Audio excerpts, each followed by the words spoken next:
अस्सलाम वालेकुम। आज मैं आपके लिए एक बहुत ही अनोखा और दिल को छू लेने वाला नावल लेकर आई हूँ।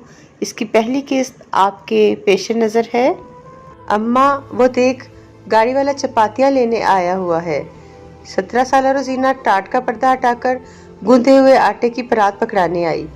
घर के दरवाजे के बाहर लगे छप्पर तले उसकी माँ नसीबों का तंदूर गर्म हो चुका था। महल्ले भर से लाल दस्तरखान से ढांपे, छोटे बड़े थाल परात आए जा रहे थे। ये अम्मा नसीबों की मसरूफियत का वक्त था। एक गिलास पानी दे जा, उसने बेटी को आवाज दी। जून की गर्मी और दोपहर के 12 बजे दरख्त के नीचे ठहरी गाड़ी नसीबों ने देख ली थी, मगर गाड़ी में से किसी ने रोटी के लिए आवाज नहीं दी थी। रोजीना पानी से भरा हुआ बड़ा जस्ती गिलास लेकर आई। टाट का पर्दा छोड़कर गिलास थल्ले पर रखा। अम्मा पानी। नसीबो तनूर में झुकी हुई थी। गाड़ी का शीशा अब उतरा हुआ था और अंदर बैठा उधेड़ उम्र मर्द इधर ही देख रहा था, बल्कि रोजीना को देख रहा था। नसीबो ने गिलास उठाया तो उस पर नजर गई, जहां दीदा औरत थी। रोटी लेनी है सेठ जी, करारी आवाज में पुकारी। उधर रोजीना को डपटा, तू जा अंदर। कमबख्त खूबसूरत इतनी थी कि जैसे एक एक नैन नक्श तारीफ के लिए बनाया गया हो। रंगत यूं दमकती थी जैसे गिलगित बल्तिस्तान से आई हो। गर्मी, लू, हब्स, गरीबी का इस पर असर ना होता था। ऊपर से किसी मॉडल जैसा कदो कामत। गरीब की बेटी खूबसूरत हो तो दोहरा अजाब होता है। गाड़ी वाला नीचे उतर आया। रंगीन कनी वाली सफेद लुंगी और कलफ लगा कुर्ता, चिट्टी सफेद पग, जिम्मेदार लग रहा था। मासी 10 रोटियां दे दे, जरा भारी हो। मैं गड्डी पे बैठता हूँ। कितनी गर्मी है, जल्दी करना। वो बार बार टाट के पर्दे की तरफ देखता। गड्डी में बैठो, अभी दे जाती हूँ। अम्मा का हाथ सूरत से चलने लगा। महल्ले का मुन्ना अपनी रोटियां लेने आया तो अम्मा ने उसे 10 रोटियां अखबार में लपेट कर शॉपर में डाल दी। सामने गड्डी वाले को दे आओ, 150 रुपए ले लेना। उसके पास खुला नहीं था। वो बोला, ले जा ले जा। मुन्ना रोटियां देकर 100 के 2 नोट देते हुए बोला। 100 के 2 नोट हाथ में लिए नसीबो सड़क को देखती रही। शाम को नहा धोकर अम्मा नसीबो महल्ले का चक्कर लगाती थी। चंद घरों से उसके पुराने तल्लुकात थे। मस्जिद से निकलते फैज बख्श ने उसके सलाम का जवाब इज्जत से देते हुए कहा, नसीबो बहन, शाम को भी तंदूर तपा लिया कर, आमदन बढ़ जाएगी। जितना ऊपर वाला दे रहा है काफी है। 11 बजे से 3 बजे 5 घंटे आग के सामने बैठती हूँ। जिगर सेंक करने लगता है, बस धी की फिक्र रहती है। अल्लाह खैर करेगा, अल्लाह कारसाज है। फैज बख्श भरा, मैं तेरे ही घर से आ रही हूँ। करम बीबी ने भिंडियाँ दी हैं। नसीबों के हाथ में शॉपर था। अल्लाह नसीब करे बीबी। दूसरे दिन फिर वही गाड़ी तनूर पर आकर रुकी। नसीबों का माथा ठनका। सेठ साहब कहाँ से आते हो? रोटियां गिनते हुए उसने पूछा। सेठ की नजरें टाट के पर्दे से हटती ही नहीं थी। चक नंबर 106 से। हाय, इतनी दूर से? कितने बाल बच्चे हैं तुम्हारे? घर वाला क्या करता है? उसकी अनसुनी करते हुए बोला। वो भी क्रेत में था। अम्मा नसीबो बेवा है। बारी के इंतजार में ठहरा कोई महल्लेदार बोला। इस उम्र में इतनी मेहनत, भला की गर्मी है। सेठ जी, गरीबों को गर्मी नहीं लगती। ये लें 10 रोटियां, 100 रुपए दें, कल वाले 50 काट लें।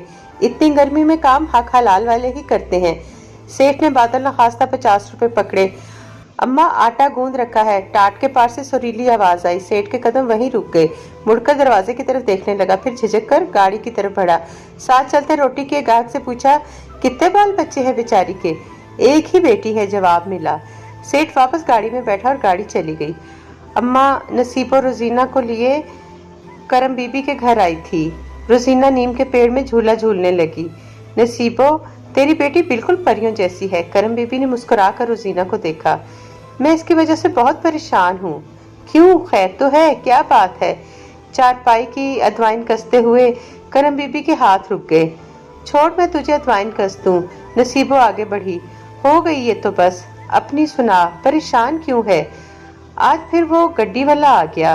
तू खुद सोच, कहता है मैं चक 106 में रहता हूँ, वहाँ कोई रोटी पकाने वाला नहीं, सारा वक्त दरवाजे की तरफ देखता रहता है।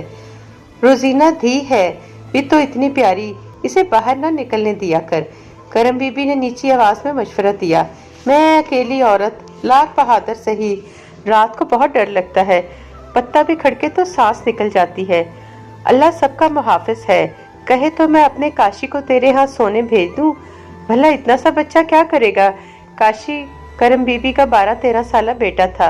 नसीबों को शशोपंज में देखकर कहा, काशी और उमर आ जाएंगे। उमर मेरा भांजा है, आपस में हंसते बोलते रहेंगे। ये तो तेरी बड़ी मेहरबानी होगी। पंखा तो चलाती होगी ना? मेरे बच्चे पंखे के बगैर नहीं सोते। तू भेज दे, मैं चला लूंगी, अल्लाह मालिक है। मगरब अभी नहीं हुई थी। छिड़काव की ये नामालूम सहन में चारपाइयां बिछी थीं। काशी ट्रांजिस्टर लगाकर लेटा था जो वो अपने घर से लाता था। मगरब की अजान सुनकर घर जाता, खाना खाता, रेडियो वापस करके शाह के बाद लौटता था। तब तक उमर आ जाता। उमर का घर दूसरे मोहल्ले में था। चंद दिन वो आता रहा, फिर उसने आना छोड़ दिया। रोजीना अपने घर की छत की दीवार से अपने सहन में आधी लटकी आवाजें दे रही थी। काशी, वो देखो, काशी पतंग गिर रही है। कहाँ, किधर? काशी ने रेडियो रखा, जल्दी से चप्पल में पाँव डालता भागता पड़ा। बाहर कुछ और लड़के भी पतंग लूटने के लिए भाग रहे थे। काशी जल्दी करो, वो झाड़ में फंसी है। वो अब गली वाली सिमत पर आकर हदायतें दे रही थी। जाने कब सफेद कार धीरे से आकर रुक गई। कार के अंदर वही सेठ था जो निसार होती नजरों से ऊपर देख रहा था। काशी, ओहो, ये गाड़ी आ गई, इसके पीछे देखो। वो दरवाजा खोलकर बाहर निकल आया। रोजीना से आंखें चार हुई तो मुस्कुराकर माथे पर हाथ रखा। रोजीना झट से दीवार से उतर गई। सेठ अगली शाम फिर उसी वक्त गाड़ी लेकर पहुंच गया। उसे यकीन था कि लड़की दोबारा नजर आएगी। गर्मी की शामों में छत के सिवा उसने कहाँ जाना था। लड़की को भी ज़ौम था उसके हुस्न पर। लट्टू हो जाने वाला ये बूढ़ा, उसके हिसाब से वो बूढ़ा ही था, अब चक्कर पे चक्कर लगाएगा। खूबसूरत लड़की ख्वाह गरीब हो, सादा पहनती हो, उसे नाज होता है कि लोग उसे देखते हैं। सेठ ने फर्श से छोटा सा पत्थर उठाया, 100 रुपए का नोट उस पर लपेटकर छत पर निशाना बांधकर फेंका। वो रोजीना को अपने ही आंगन में झांकते देख चुका था। कंकर की आवाज पर वो पलटी, उठाया, हैरान रह गई। बार बार देखा, कहीं नकली तो नहीं। असली होने का यकीन करके पत्थर आने वाली सिमत दीवार से झांका। वही बुढ़ा, वही गाड़ी। अब की बार उसके सलाम पर रोजीना मुस्कुरा दी। चला के पूछा, तुमने फेंका है? क्यों? उसने सीने पर हाथ रखकर सर झुकाया। कुछ जुबान, कुछ इशारे से ये कहा कि ये नोट क्या चीज है, जान भी हाजिर है। घने घटा जैसे बालों वाली अलहड़ रोजीना, जिसके गाल इतने गुलाबी होते जैसे गाजा मला हो, आंखों में काजल के डोरे खींच लेती तो नागन की तरह डसती। इस शौक हसीना ने मुंह चढ़ाया। सिर्फ एक नोट, मखरूती उंगलियां नचाकर बताया, कंगला कहीं का। सेठ की मोहब्बत और गैरत दो आतशा हुई। कुर्ते की जेब में हाथ डालकर 1000 का नोट निकालकर दिखाया। वो ना करती हंसती हट गई। आगे क्या हुआ ये जानने के लिए नेक्स्ट अपलोड जरूर देखें। चैनल को लाइक और सब्सक्राइब करना नहीं भूलना। शुक्रिया।